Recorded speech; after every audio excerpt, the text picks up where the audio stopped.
Hello, magandang umaga po sa inyong lahat. Meron akong ipapakita ngayon sa inyo na mutya na galing po ito sa Sandayong. Ngayong umaga lang ito nakukuha. Sa Sandayong ito nakuha. Diyan sa bundok, may bukid kami diyan na may Sandayong.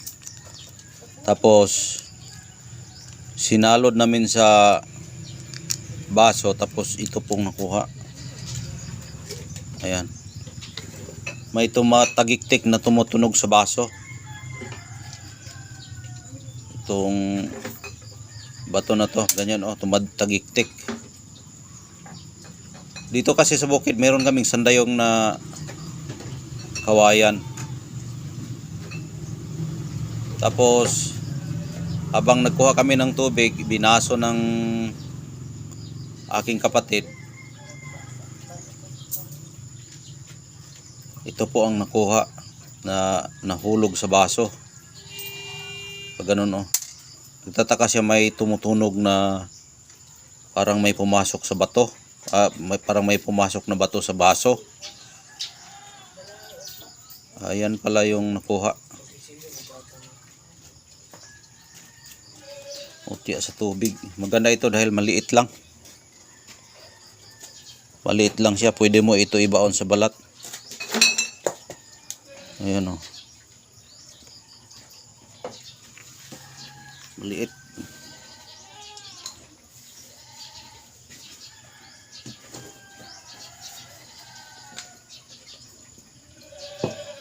Maliit talaga.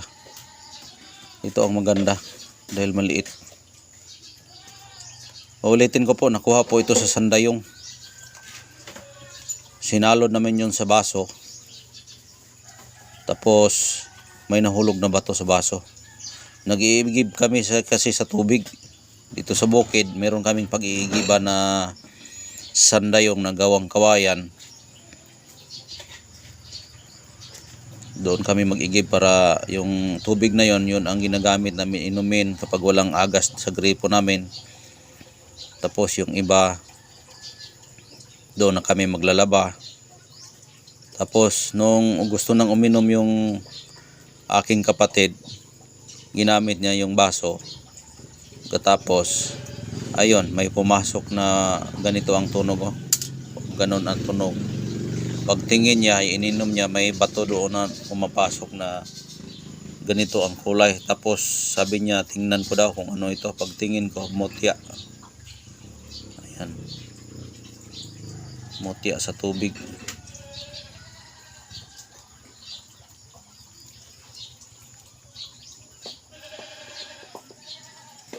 Ayan.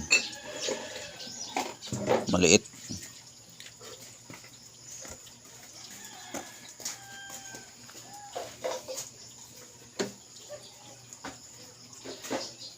Maliit talaga siya. May duda ako nito yung galing doon sa tuburan ng tubig. Meron pa yang marami dyan. May mga marami pa yan dyan sa ilalim ng tuburan sa gripo ng tubig. Yung pinagdadaanan ng kawayan. Kasi kawayan dito sa bukid yung ginagawa naming gripo. Yung Sandayong. Ayan. Maliit talaga. Ito'y maganda ibaon sa katawan. Ang paggamit nito, dalhin mo lang. Maganda ito sa negosyo. Lakas yung negosyo mo. Parang tubig lang na umaagos.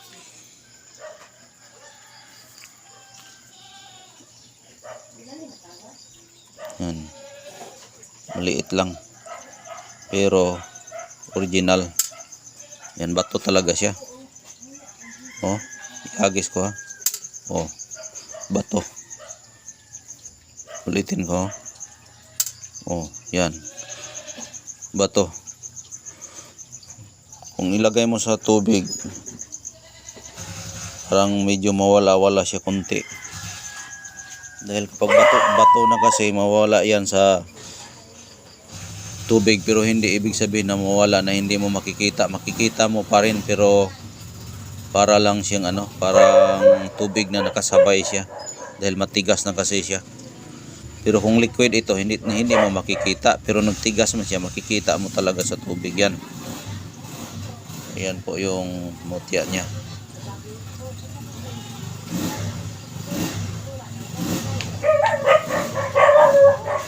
Ayan po yung mutya natin sa tubig.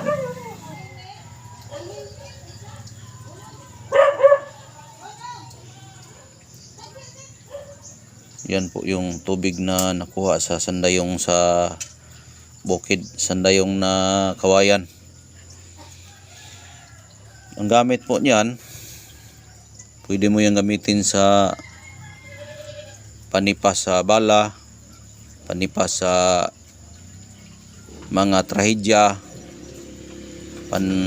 pampalinis sa mga maruruming katawan at maruruming pinapalipad. Pampalinis yan sa maruming pampalipad na mga katulad ng barang, daot, hilo, tagil po. Lahat ng mga pinapalipad na ginagamit nila sa maitim na mahika, ito ay pampalinis. Ito ang pampalinis sa dumadapong mga masasama. Tapos ito rin ang magandang gamitin sa business dahil hindi ito matamaan ng anumang sakuna. Kapag dala mo ito, hindi ka basta-basta magkasakit kapag mayroon kang mutya sa tubig. Dahil yung tubig, hindi yan magkasakit yung tubig. Kung baga ito ay tubig is life. Diba? May kasabihan yung ating yung ating mga ninuno, tubig is life, tubig is buhay. Kaya maganda yan. Proteksyon sa panghabang buhay na gamit. Ang paggamit ito, ilagay mo lang ito sa maliit na bote, tapos lagyan mo ng tubig. Sa bote mo lang ito ipasok, yung maliliit na ganito lang kalaki o ganito. Tapos may mga kung yung kasya lang talaga sa bibig niya. Tapos dalhin mo, tapos balutin mo yung bote ng pulang tila kasabay itong mutya niya. Tapos dalhin mo na. Yan ang paggamit. Tapos basta yung yung gamit niya, round defense, pampaswerte at pamproteksyon yung tubig. Dahil kapag ang tubig ay marami kasi yung tubig, maraming maraming kang sikantugad yan dahil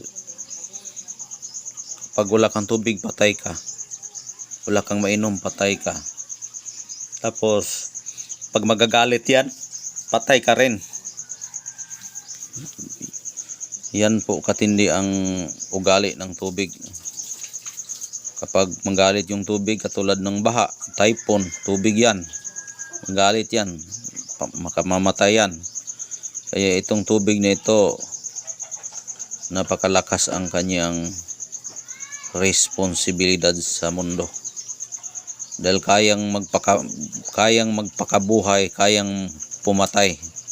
Ganyan po yung mutya sa tubig. Kapag magalit ang tubig, mamamatay ang tao. Pero kapag ang tubig na matiwasay, tapos tinaw kaayo, mabuhay yung tao. Kaya maganda itong mutya na ito.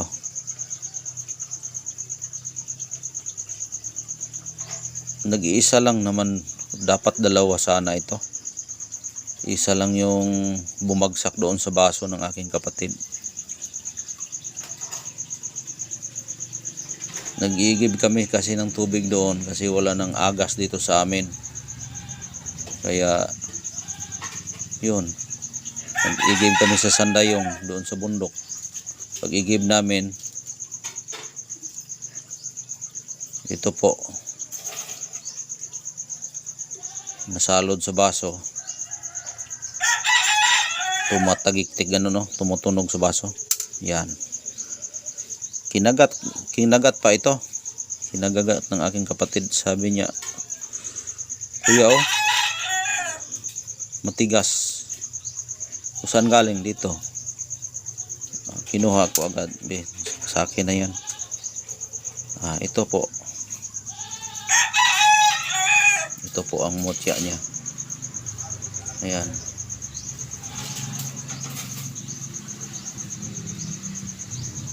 Ya sa tubig.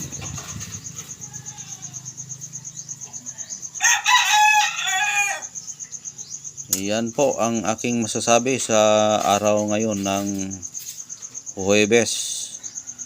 Kaya kung mag-inquire kayo nito, kung gusto nyong baliklimusan ito, pinapalimusan lang ito pero sa taong mapagkakatiwalaan. Kaya hanggang dito na lang po. Maraming salamat. God bless po sa inyong lahat.